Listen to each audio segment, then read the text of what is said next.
I never thought Monday mornings could carry such weight. But there I was, standing outside the reflective glass doors of Blackstone Dynamics Midtown Tower. Coffee in hand, heels clicking against the polished marble floor like a staccato heartbeat I couldn't quiet. The city felt electric, buzzing through my veins, but inside, my pulse was a different rhythm altogether, tight, tense, loaded with anticipation. It had been nearly a decade since I first walked into this place. Fresh out of college, bright-eyed and burning with ambition. 10 years of long nights poring over financial reports, presentations, and spreadsheets no one noticed. 10 years of watching other people take credit for what I built. All the while keeping my mouth shut, keeping my head down. But today, I refused silence. Today, I refused invisibility. The lobby smelled faintly of overpriced candles and polished leather, synthetic comfort masking the truth of power struggles happening just above me. My reflection in the glass wasn't just Raven Carter, Associate Director of Operations. It was every late-night coding under fluorescent lights. Every mentor who whispered, "You were made for more than this." Every grandmother who reminded me that fire always finds air. I adjusted my blazer, straightened my spine, and stepped inside. The automatic doors slid shut behind me with a mechanical hum that felt almost like a drumbeat announcing my arrival. People glanced up, some with polite nods, others with the kind of cursory acknowledgement that screamed, "You exist, but do you really matter?"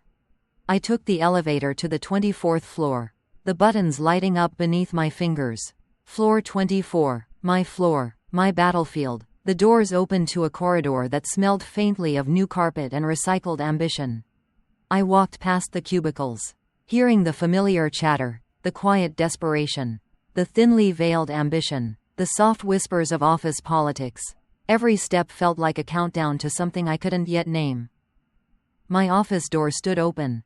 My nameplate gleamed in silver letters, Raven Carter, Associate Director of Operations. A title that sounded impressive, but in the corridors of Blackstone Dynamics, it was nearly invisible. Nearly. I sank into my chair, my fingers brushing the smooth surface of my desk, scanning the emails that had piled up overnight. Some were routine, others, subtle weapons cloaked in corporate politeness. "Please review the attached report. Let me know your thoughts." Or, "Looking forward to your input on the strategy." Simple words, but each one a spark of tension. Who was testing me today? Who was trying to trip me? To make me stumble before I even got started? I remembered the last all-hands meeting. Marcus Jennings, Senior VP, had congratulated me on a project I hadn't even been allowed to lead. A hollow clap, eyes not meeting mine, words like a knife wrapped in velvet. I had smiled, nodded, played the part of the grateful subordinate. But inside, the fire was building. A quiet, methodical, relentless fire. I sipped my coffee. Too bitter, too hot, perfect. A reminder that nothing in this office came easy. Nothing pure or sweet. Every success was a battle. Every recognition a battlefield mined with politics and ego. Then the message popped up on my screen. A calendar invite titled, "Weekly Operations Brief, Mandatory." Sent by, of course, Marcus, the same man whose smile could freeze a room, whose voice could charm or condemn with equal dexterity. I stared at the invitation longer than I should have, a flicker of doubt sneaking in. But only for a second. I had a plan. I had the proof. And most importantly, I had the patience of someone who had waited 10 years to strike.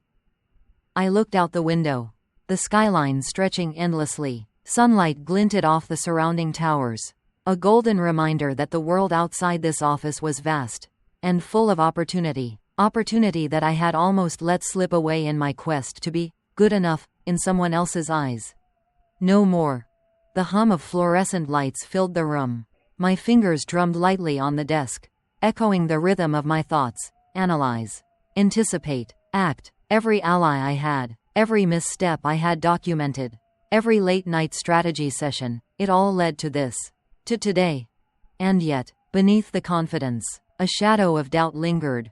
Could I actually do it? Could I turn the tables on those who had undermined me? Who had whispered behind my back? Who had taken what was mine and made it theirs? A shiver ran down my spine.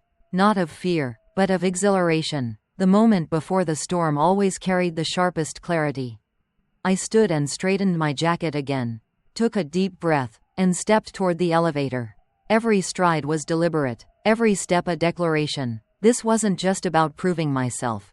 It was about claiming the space I deserved.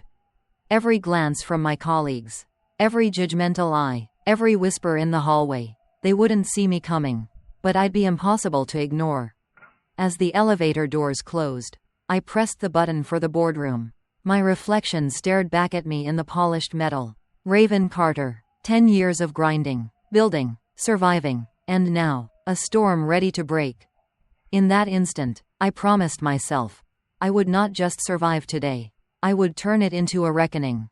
A reckoning for every time I was dismissed, overlooked, silenced. I reached for my phone. A message from my mentor blinked on the screen. Remember who you are. Fire finds air. I smiled faintly, the corners of my lips curling into the kind of expression that said, not just fire, but wildfire. The elevator dinged, doors opening to the 24th floor. The battlefield awaited. The boardroom door loomed ahead, glass and steel reflecting 100 tiny anxieties I didn't feel anymore. I pushed it open, and the chatter inside cut off like a snapped wire. Every head turned in unison, not out of respect, but curiosity. Raven Carter, what storm had she brought today? I smiled, just a fraction, letting the silence stretch, heavy and deliberate. They didn't know yet that the storm wasn't behind me. It was me.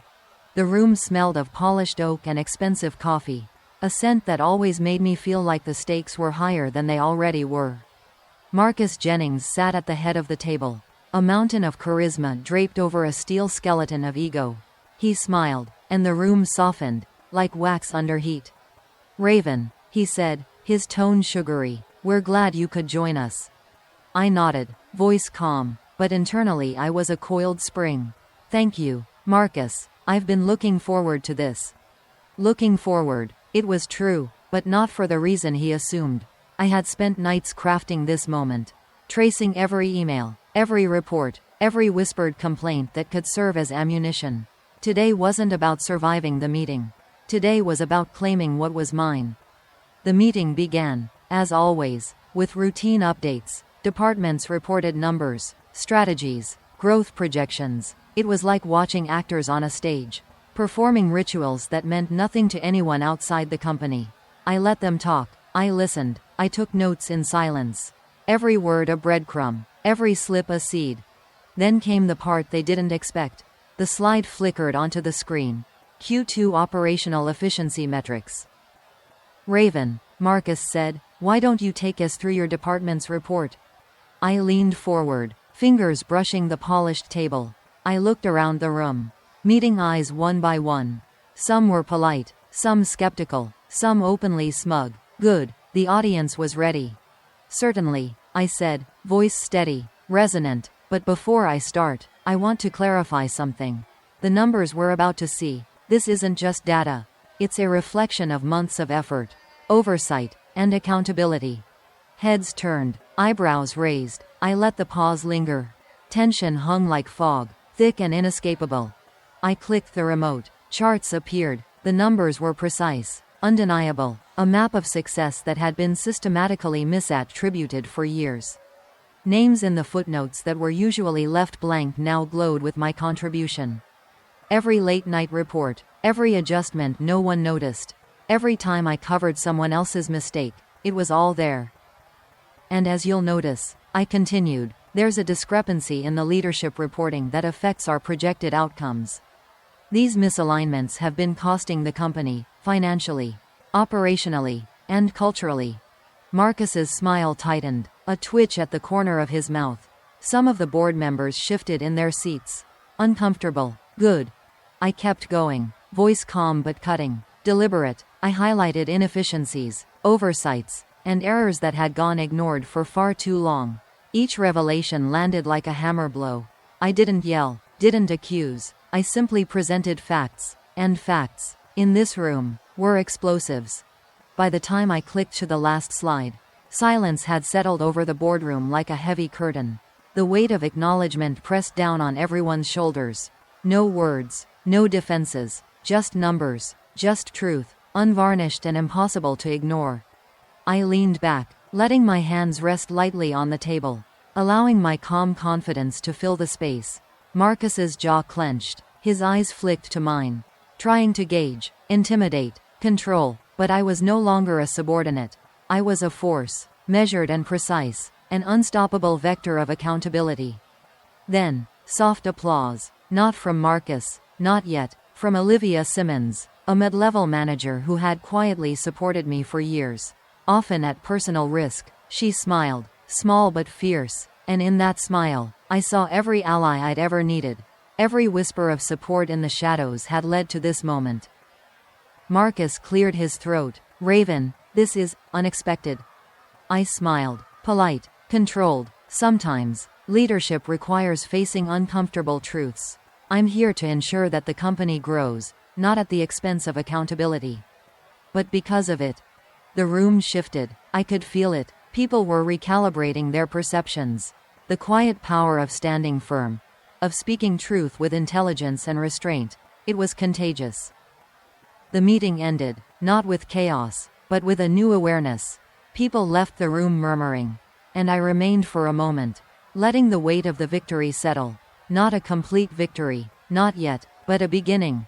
I gathered my notes, straightened my blazer, and walked toward the elevator.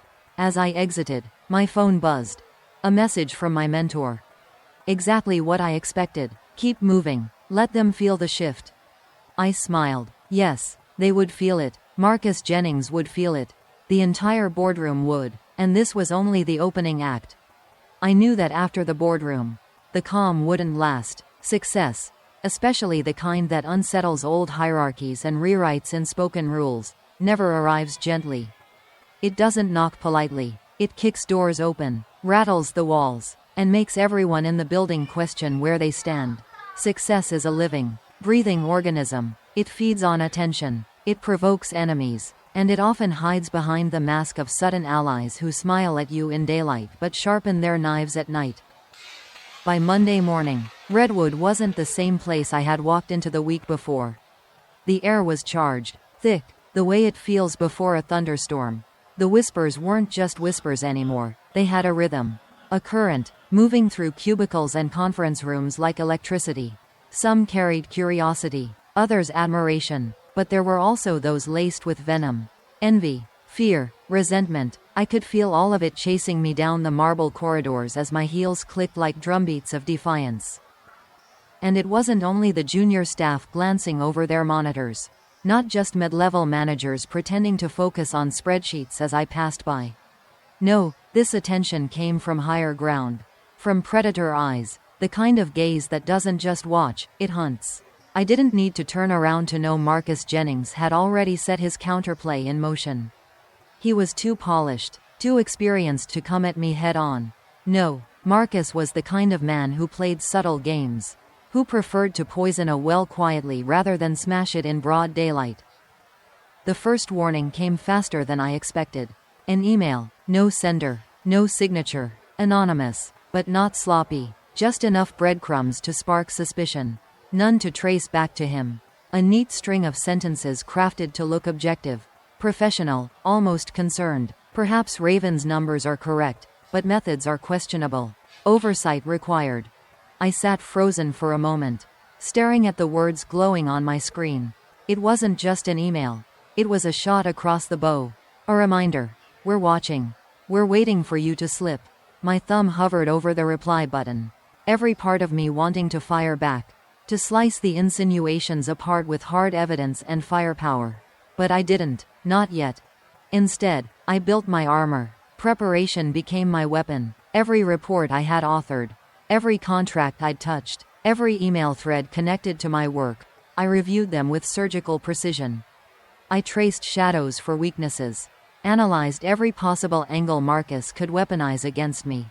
My office became a war room. Sticky notes lined my desk like battle formations. Folders stacked into towers of proof. Undeniable and immovable. This wasn't checkers. This wasn't a quick game of moves and counter moves. This was chess. And in chess, survival depends on anticipating your opponent's hand before they even reach for a piece. By Wednesday, the confrontation came, not as an attack, but as an invitation, a casual meeting, framed as collaboration, a trap wrapped in politeness. Marcus's assistant delivered it like it was routine. But I knew better. Walking into his office was like walking onto a stage designed to intimidate. The room was an empire, every detail a reminder of his dominance. Leather chairs that swallowed you whole, a mahogany desk that looked carved from a single tree. And that view, God, that view, the city stretched out beneath him, glittering, bowing. It wasn't a view, it was a throne. He didn't rise to greet me. He didn't need to. Power sat with him like an old friend. His voice, smooth as silk, broke the silence. "Raven," he said, each syllable deliberate, edges sharp enough to cut. "I hear you've been making waves. You do know how dangerous that can be in a corporate environment, right?" I took my seat slowly, crossing one leg over the other. Posture steady, face unreadable, calm, collected, dangerous in my own right. "I know the risks," I replied evenly, "but I also know the value of accountability, Marcus, and that's something I won't compromise on." His fingers steepled, eyes narrowing slightly, calculating. He was a man trained to mask emotion. But I saw it anyway, the flicker of a storm he couldn't quite contain. He was probing me, searching for cracks. The conversation unfolded like a fencing match. Each sentence was a blade. Parry and thrust. He questioned my decisions with surgical precision. Implied errors where none existed. Planted doubts with the ease of someone who had practiced manipulation as a craft. "Your numbers are strong, Raven," he said, "but are they sustainable? Growth this sharp usually comes with shortcuts." I met every jab with fact, every implication with logic. My voice was calm, my chest steady, though I could feel the adrenaline coursing like fire through my veins. I wasn't just defending myself. I was holding the line for everyone who had ever been cornered in an office like this. For every black woman who had been told she was too ambitious, too disruptive, too bold. Finally, he leaned forward, his voice dropped, hissed almost, a serpent disguised in silk. "And what if your methods are disruptive?" I didn't flinch, I didn't blink, I met his gaze with iron. "Disruption," I said, each word deliberate, each syllable sharp, "is necessary when growth is stagnant. It's uncomfortable, yes, but comfort is the enemy of progress." For a moment, silence hung heavy between us, thicker than the walls, louder than the city buzzing outside his window. His jaw tightened, my heartbeat thundered in my ears. This was no longer just a conversation. It was a declaration of war. Marcus's jaw tightened. Silence followed, thick and heavy. Then he smirked, not defeated, not impressed, just aware that I wasn't intimidated. That awareness alone was dangerous for him. I left the office knowing the real battle had only begun. By Friday, the attacks had multiplied. Anonymous complaints, subtle misreporting to higher-ups, and a few allies who now hesitated to engage with me openly. But I had allies too, loyal ones who quietly fed me insight and backup. The boardroom I had shaken in part 2? It was now a battlefield of whispers, half-truths, and veiled threats. And that's when the audacity hit me, the opportunity to turn the shadows themselves against the source. I began tracking every anonymous email, every whispered complaint, every subtle maneuver Marcus employed to isolate me. Patterns emerged, faces, names, schedules, all documented, all ready. Saturday morning, while the city slept under a pale winter sun, I sat alone in my apartment, lit only by the glow of my laptop. I reviewed the week's movements, the small betrayals, and the subtle victories, and I smiled, not because I was ahead, but because I understood something most people never learn. True power isn't just in winning battles, it's in controlling the battlefield. I drafted an internal report, a comprehensive, irrefutable chronicle of the week's events. Facts aligned, timelines precise, and implications undeniable. By the time Monday rolled around, I would deliver it, and Marcus? He wouldn't see it coming. Not fully, not yet. The thrill wasn't in revenge, it was in justice. In truth, in exposure. I had learned that in corporate wars, subtlety often spoke louder than shouting. Patience outweighed impulsivity. And integrity was the most lethal weapon. As I closed the laptop, a notification popped up. A text from Olivia. My quiet ally. You're not alone. We move together. I grinned. That small message carried more weight than a boardroom of applause. It reminded me that even in a world where shadows conspired, allies could illuminate the path. And I was ready to light it. Monday arrived like a storm breaking over the city. I could feel it the moment I stepped off the elevator. The hum of fluorescent lights mingling with the pulse of ambition and fear. Today wasn't about survival, it was about accountability. And I intended to hold Marcus Jennings accountable. I walked into the boardroom. The air thick with tension. Executives shuffled papers nervously, eyes darting between me and Marcus. He sat at the head of the table, leaning back, confident, the picture of control. But confidence can be brittle. And today, I had my hammer. Good morning, everyone, I said, voice steady, commanding without arrogance. A few heads nodded, a few still whispered, but I had their attention. And that was all I needed. I began laying out the facts, carefully, precisely, methodically, emails traced, timelines aligned, discrepancies highlighted, every subtle attempt Marcus had made to discredit me, every whisper campaign. Every anonymous complaint, it all led back to him. Marcus, I said, locking eyes with him, I understand the pressures of leadership.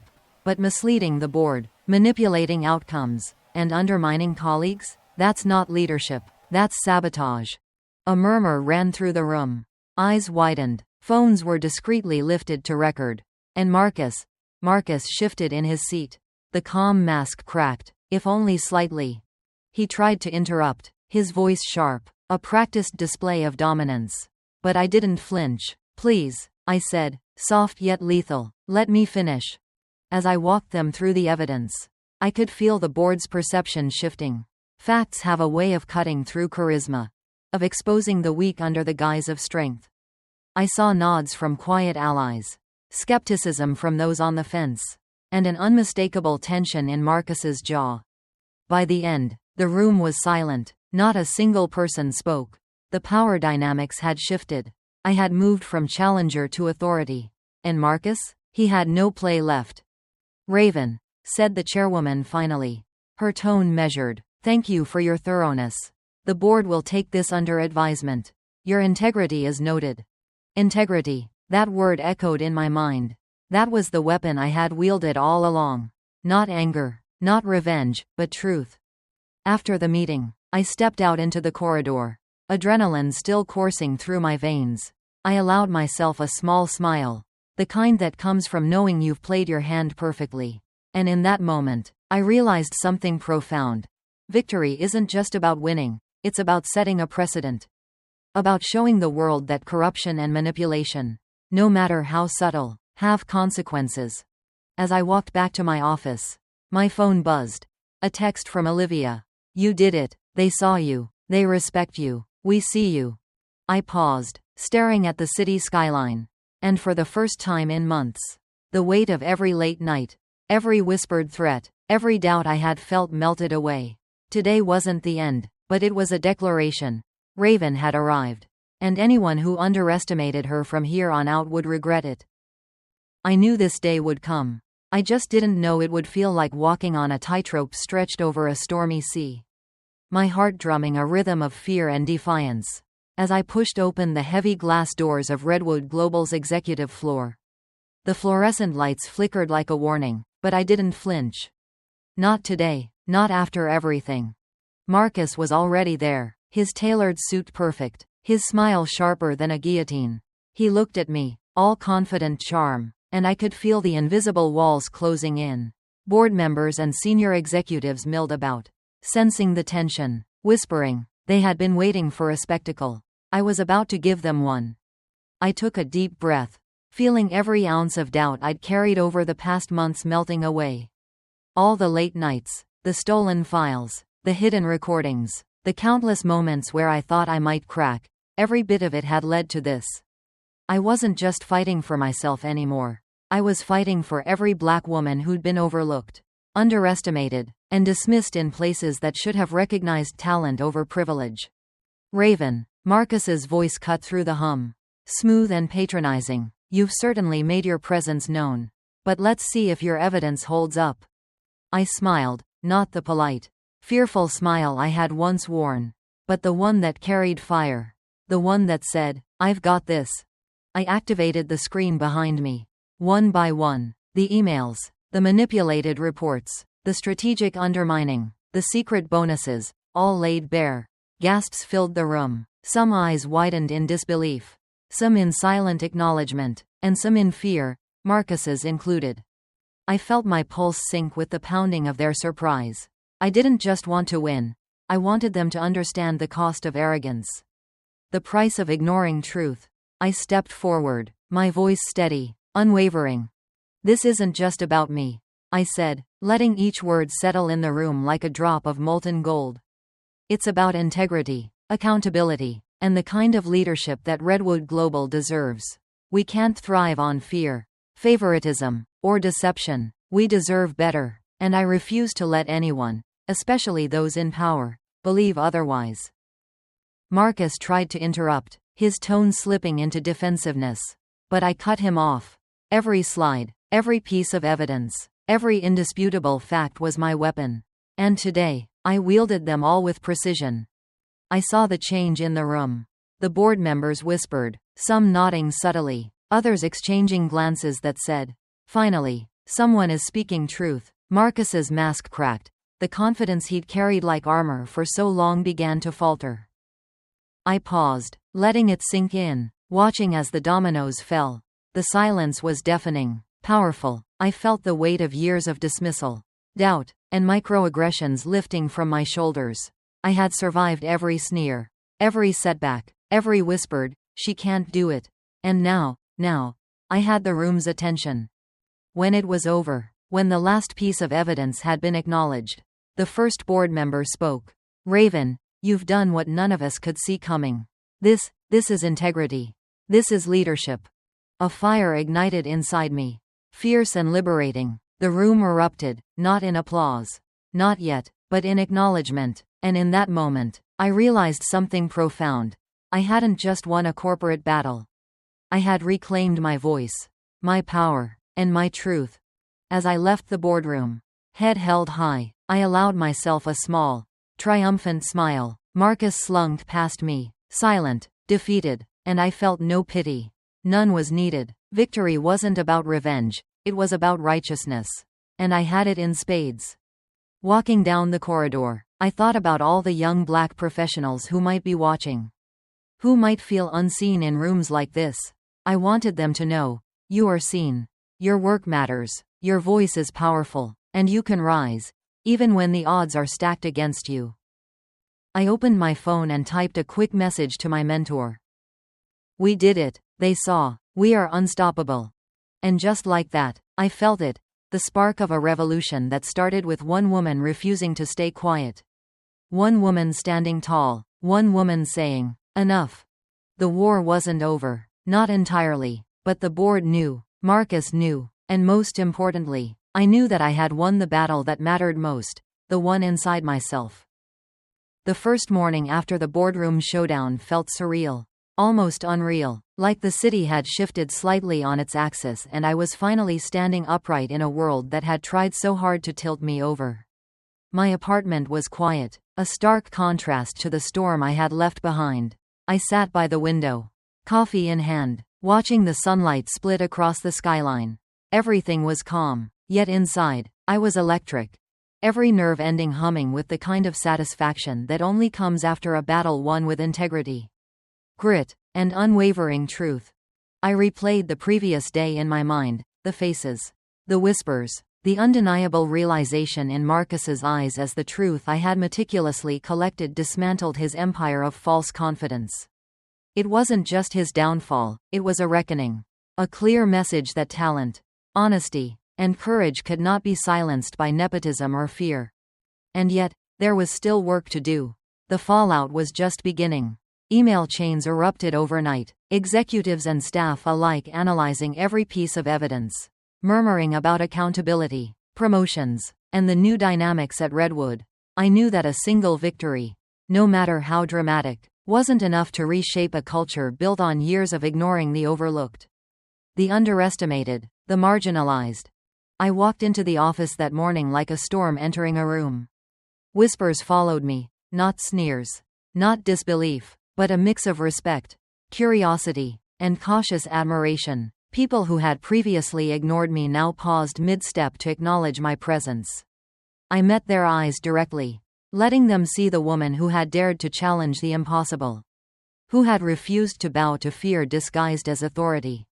My phone buzzed relentlessly, messages from colleagues I had mentored quietly over the years, all saying the same thing: "Thank you, Raven, you've shown us it's possible." I smiled, feeling a warmth in my chest.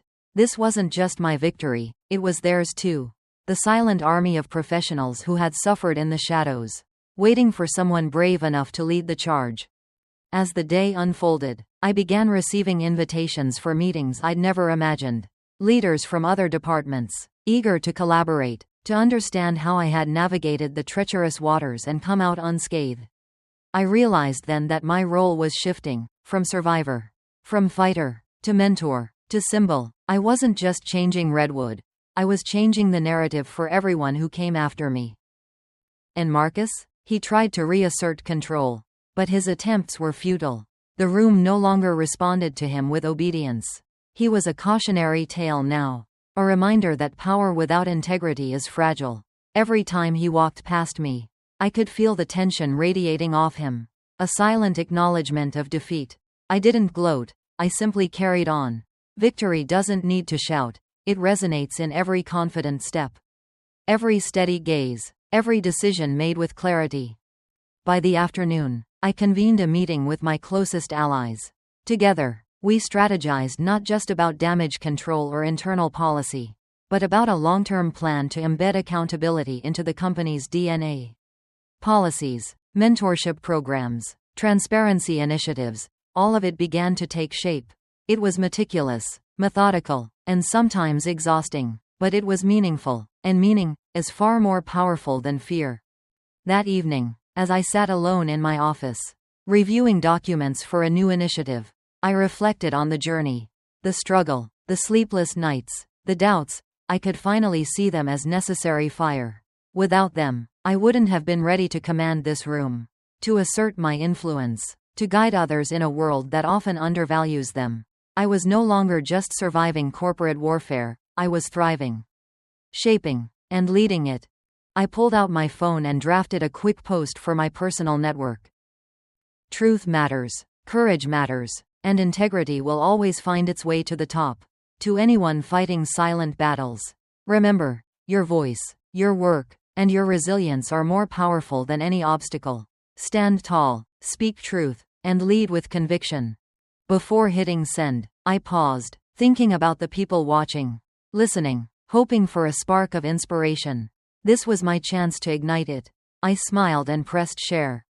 By nightfall, messages poured in from colleagues, friends, even strangers. The ripple effect of standing firm, of demanding justice and dignity, was spreading, and for the first time in years, I felt not just recognized, but truly influential, not because I sought fame, but because I had been true to myself. Sitting back, eyes on the city lights flickering like distant stars, I knew one thing. This was only the beginning. The fire I had lit wasn't just mine, it belonged to anyone who had been silenced, overlooked, or doubted, and as long as I drew breath, I would keep stoking it, showing the world that a woman of truth, courage, and resilience could not just survive, but inspire, lead, and transform. The morning after the new policies were approved, the city seemed different. Not that it had changed overnight, it hadn't, but I could feel it in the air. In the chatter of the streets, in the confident strides of people walking to work. For the first time, I truly understood the weight of what I had accomplished. This wasn't just about Redwood Global, or the boardroom, or Marcus's downfall. It was about creating space for every Black professional, every person who had ever been overlooked, undervalued, or silenced. I arrived at the office and immediately sensed a shift. The younger engineers, creatives, and interns, all the ones I had quietly mentored over the years, looked at me differently. Their eyes weren't filled with fear or hesitation anymore. There was recognition there, pride even. I felt the invisible chains of systemic doubt slowly lifting, one glance at a time. As I navigated the familiar corridors, I overheard snippets of conversation. "Did you see how she handled the board? I can't believe someone finally stood up. I want to be like her." Those words were music to my ears. I realized then that leadership wasn't about command, it was about example. Every action I had taken, every calculated risk, every sleepless night, it wasn't just for me. It was for them. I spent the next few days meeting with teams, departments, and even some skeptical executives. My message was simple but powerful: integrity matters. Transparency matters. And every voice deserves to be heard. I shared my journey, the mistakes, the late nights, the moments I doubted myself. I told them that standing up wasn't easy, but it was necessary. And they listened, truly listened. One afternoon, I walked into the break room, and a group of interns, all black women, hesitated before approaching. They finally spoke, their voices timid but determined. "Raven, we just wanted to say, thank you. Seeing you fight, it gives us hope. It makes us feel like we belong here." My chest tightened. I remembered my younger self, feeling invisible in conference rooms, ignored in meetings, and underestimated at every turn. Seeing their eyes shine with possibility, knowing that my fight had paved even a small path for them, was worth every sleepless night, every tense confrontation. I thought about the broader community, too. Beyond the walls of Redwood, black professionals were navigating spaces that were often unwelcoming, unfair, and hostile. And while I couldn't change every company overnight, I could amplify a message of hope, strategy, and empowerment. I began planning workshops, mentorship programs, and community talks. I wanted young black professionals everywhere to know that they weren't alone, and that they didn't have to compromise their integrity to succeed. Evenings were spent crafting blog posts, social media messages, and video reflections. I shared lessons: how to prepare for high-stakes conversations, how to document your achievements, how to navigate bias without losing yourself. The responses were overwhelming. Messages poured in from across the country: young engineers, creatives, managers, and even students in high schools and universities, all inspired by one woman's refusal to be silenced. At the same time, I continued to monitor Redwood. Marcus had been relegated to a symbolic position, powerless, his influence waning. Watching him fumble, watching the system shift beneath him, was a silent reminder of the cost of arrogance and unethical leadership. But my focus was no longer on revenge, it was on building something lasting. Something that could outlive me. A culture of accountability, mentorship, and empowerment. Late one night, as I reviewed emails from community members and colleagues alike, I paused and reflected. I had always believed in rising through merit, through skill, through resilience, but now I understood something deeper. True power was in influence, in lifting others while holding your ground. By standing firm in a single corporate battle, I had ignited a ripple effect that could reach far beyond Redwood's walls, into neighborhoods, campuses, and professional networks across the country. I thought about my own family, my mother, who had worked tirelessly to instill confidence in me despite the world's doubts, my grandmother, whose voice of encouragement had echoed in my mind every time fear threatened to paralyze me. They had always known my worth. Now, finally, the world could see it too. And yet, there was humility in this victory. It wasn't about fame or recognition. It was about legacy, about showing black professionals that their voice matters, that their integrity is a weapon stronger than any manipulation or systemic bias. Every message I read, every story shared, every person encouraged, this was my reward. I knew the work was far from over. Change, true change, was slow, deliberate, and often frustrating, but I also knew that one woman's unwavering stance could shift perspectives, open doors, and inspire a movement. And if my story could ignite courage in even one young black professional, then every risk, every late night, every moment of doubt had been worth it. By the time I closed my laptop that night, the city lights twinkling below like scattered stars, I felt a profound sense of purpose. I wasn't just Raven, the corporate strategist who had toppled a tyrant. I was Raven, the mentor, the guide, the spark, and that spark had the power to grow into a blaze that could illuminate the path for countless others. I leaned back, closed my eyes, and whispered to myself, "This is just the beginning. Keep shining, keep fighting, keep lifting." When I look back now, it isn't the boardroom showdown I remember most. It isn't Marcus's downfall, or the headlines, or even the policies with my name etched beneath them. What I remember most are the faces, the interns whispering thank you in the break room, the emails from strangers across the country, the pride in my grandmother's eyes when she said, "Baby, you did what we've been praying somebody would do." That's the lesson. It was never just about me. Yes, I fought hard. Yes, I strategized every move like my life depended on it. But the truth? It was bigger than me the whole time. It was about showing us, Black professionals, Black dreamers, Black leaders, that we don't have to shrink ourselves to fit into rooms built to exclude us. We can claim space, demand respect, and still hold on to our integrity. Because integrity is our inheritance. Resilience is in our bloodline. Courage, that's our legacy. What I want you to know, whoever you are, wherever you're listening, is this: your voice matters. Your story matters. Your fight matters. Maybe you're in a cubicle right now, tired of being overlooked. Maybe you're a student, doubting if you belong in that lecture hall. Maybe you're a manager, silenced in meetings where your ideas get stolen. I see you. I am you. And if one Black woman, underestimated and dismissed for years, can flip an entire system on its head, then so can you. But here's the thing. We rise higher when we rise together. My victory means nothing if it doesn't light a path for you. Your victory means nothing if it doesn't inspire the next one. This is how we build legacies. This is how we change systems that told us we were never meant to win. So here's my call to you. If you believe in fairness, if you've ever felt the weight of silence, if you're ready to see our community thrive, don't just watch this story. Be part of it. If you've ever been overlooked but kept pushing anyway, this story is for you. Hit like if you stand for truth. Share to remind your people that integrity wins. And drop a comment.